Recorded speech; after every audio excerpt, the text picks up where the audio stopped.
Cerita dimulai di saat kita menerima pesan dari Muri, sang Great Wizard. Dia meminta pertolongan kita untuk segera datang ke Citadel. Kita pun langsung berangkat dari Swordhaven, lalu melewati Pinewood Forest, dan sampailah kita di Citadel.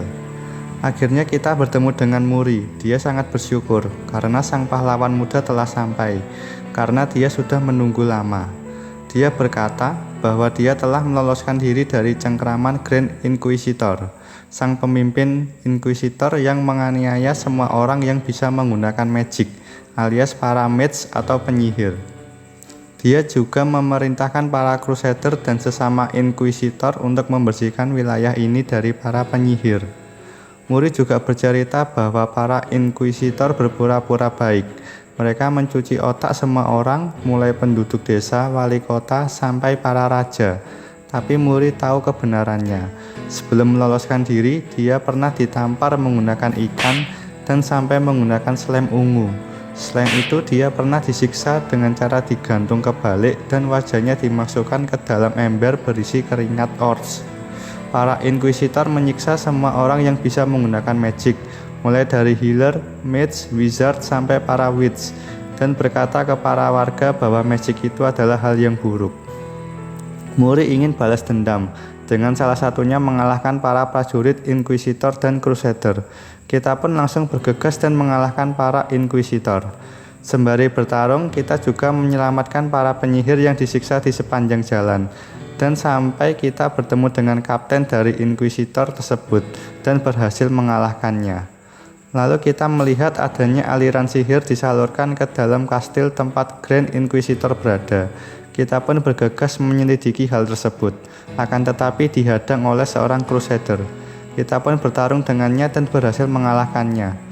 Setelah masuk ke dalam kastil, ternyata sang Grand Inquisitor melakukan sihir pemanggilan, dan keluarlah Bilrod the Fiend. Kita pun harus bergegas mengalahkan monster tersebut, supaya aliran sihir di daerah ini tidak terkuras habis.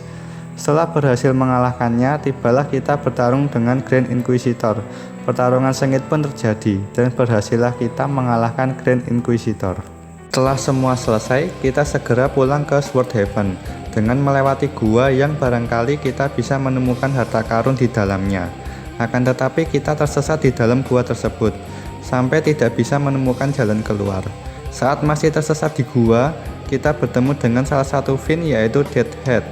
Dan di belakangnya terlihat sebuah portal yang mungkin bisa mengeluarkan kita dari sini. Fiend tersebut menghadang kita dan berkata hanya jiwa yang kuat yang bisa memasuki wilayah kekuasaan tuannya. Kita kurang paham apa yang dimaksud, karena tidak ada jalan lain, maka kita pun bertarung dengannya, dan setelah kita kalahkan, dia memuji kita bahwa jiwa kita cukup tangguh untuk memasuki wilayah tuannya. Akhirnya kita pun masuk ke portal tersebut. Setelah memasuki portal, kita bertemu dengan Oblivion. Dia bertanya kenapa kita datang ke sini. Apakah mencari harta karun? Tetapi dia mengingat bahwa bukan sembarang orang yang bisa masuk ke sini. Lalu dia berkata bahwa mungkin tuannya sudah menunggu kita di dalam labirin. Kita pun bergegas menjelajah labirin tersebut. Setelah cukup tersesat, akhirnya kita sampai dan bertemu monster yang cukup besar. Lalu monster itu berteriak dan berkata supaya kita diam di tempat, dan jika bergerak maka kita akan ditebas.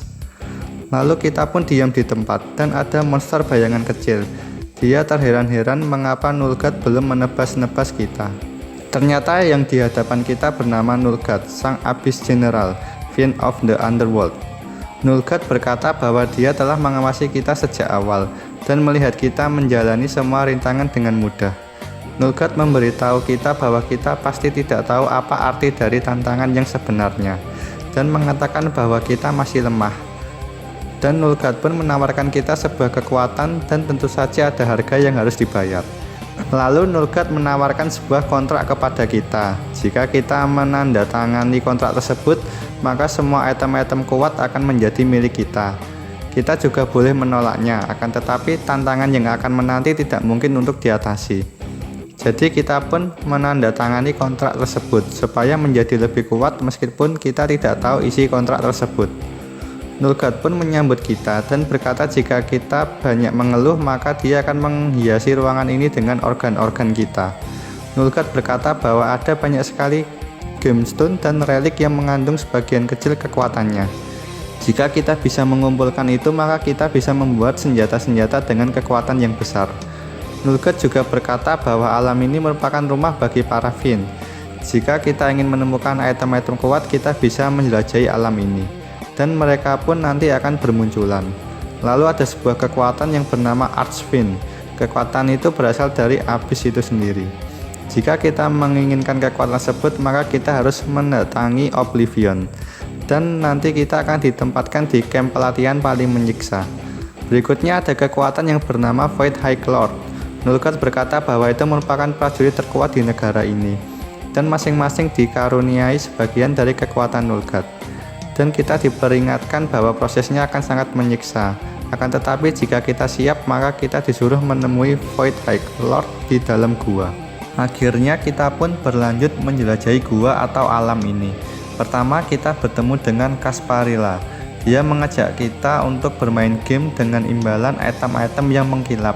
Dan dia berkata jika Master Nulgat tidak ada, maka jangan selalu mempercayai para Fin, karena mereka sendiri juga saling mengamati dan memata-matai. Dan juga prinsip dari gaya bertarung Archfiend ialah semua orang untuk satu orang. Lalu kita bertemu dengan Yin. Saat kita ajak bicara, dia berkata bahwa dia sedang sibuk merapikan bulu matanya dan mengejek kita untuk merapikan penampilan kita. Dia juga berkata bahwa dia dan saudarinya merupakan perwujudan yang muncul sebelum Nulgat menjadi Archfiend. Nulgat sudah cukup tua, maksud dia cukup kuno. Dulunya dia adalah manusia biasa, tetapi dia berhadapan langsung dengan Adimon dan menjadi monster seperti sekarang. Banyak pesaing yang lain, akan tetapi tidak ada yang memiliki ambisi dan kecerdasan seperti Nulgat. Kesombongan merupakan syarat untuk menjadi bagian dari fraksi evil. Tetapi juga banyak yang tidak menyadari bahwa ada konsekuensi yang tidak dapat dihindari. Dan banyak juga yang tidak siap menghadapi konsekuensi tersebut seperti para Fin yang lain. Selanjutnya kita berbicara dengan Yang.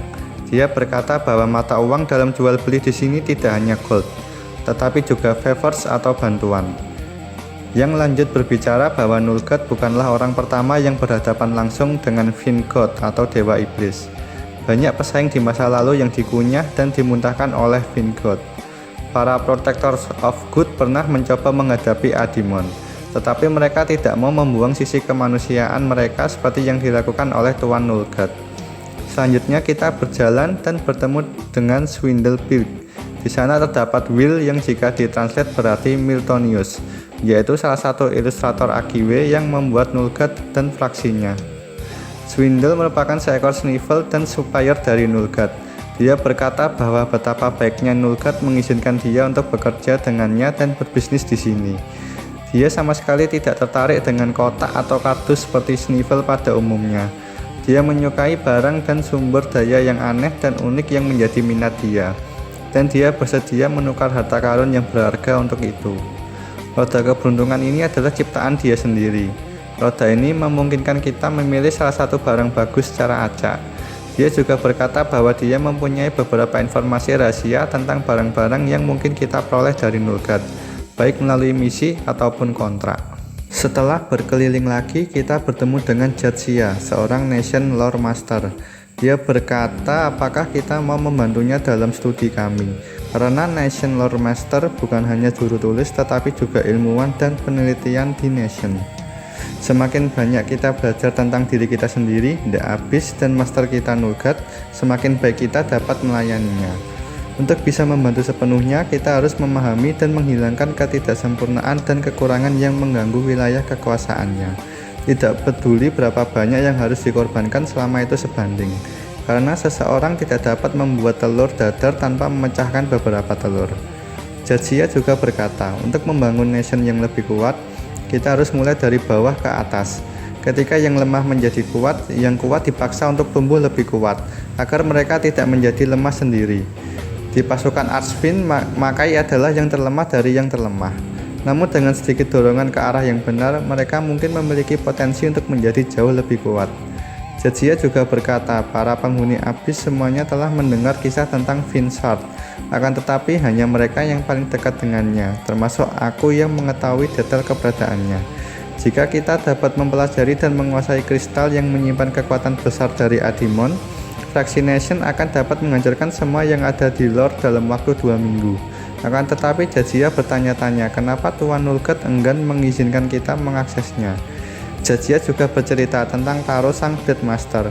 Dia merupakan seorang Horse yang memilih menapaki jalan samurai, tetapi dia juga tinggal di wilayah ini. Dia sangat kuat, dan seseorang tidak bisa hidup di abis ini tanpa menjadi monster dalam kehendaknya sendiri. Karena penasaran, kita menemui si Taro tersebut. Dalam perjalanan kita bertemu dengan Police. Dia berkata bahwa Nulgat merupakan musuh yang kuat dan kejam. Dia telah bersikap rendah hati selama beberapa waktu, dan Police berkhawatir itu untuk sesuatu rencana yang jahat.